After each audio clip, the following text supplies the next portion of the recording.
In a village high in the mountains, all the talk is of a new weapon now being used by the government.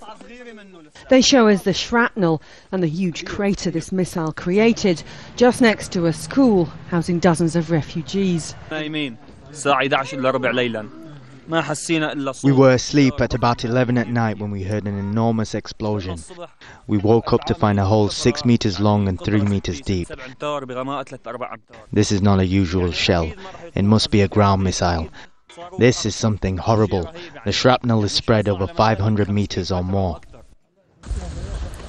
In another village, in Aljazeera, another huge crater, this time in the rocks. The locals say people were knocked off their feet by the pressure of the blast.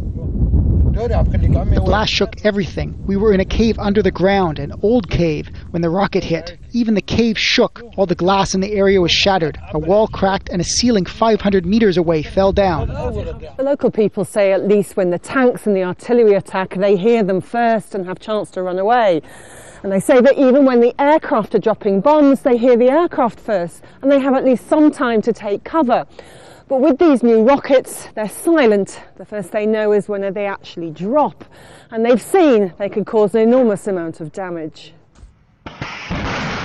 The local people had seen video on YouTube shot by government soldiers showing short-range missiles reportedly being launched near to Damascus.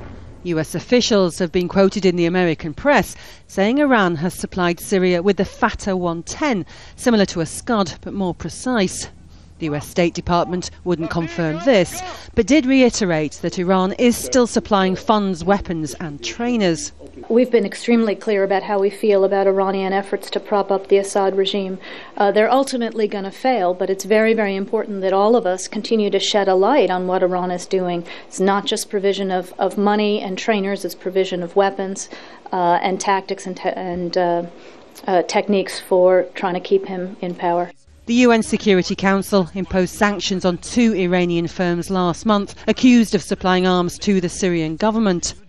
The Syrian Prime Minister visited Tehran last week as Iran promised to enhance relations between the two countries. Iran has not confirmed it is supplying the Assad government with weapons, but the opposition has told Al Jazeera that it is now concentrating its efforts on trying to cut off all supplies to the regime coming into the country by sea. Turton, Aljazeera, Idlib province.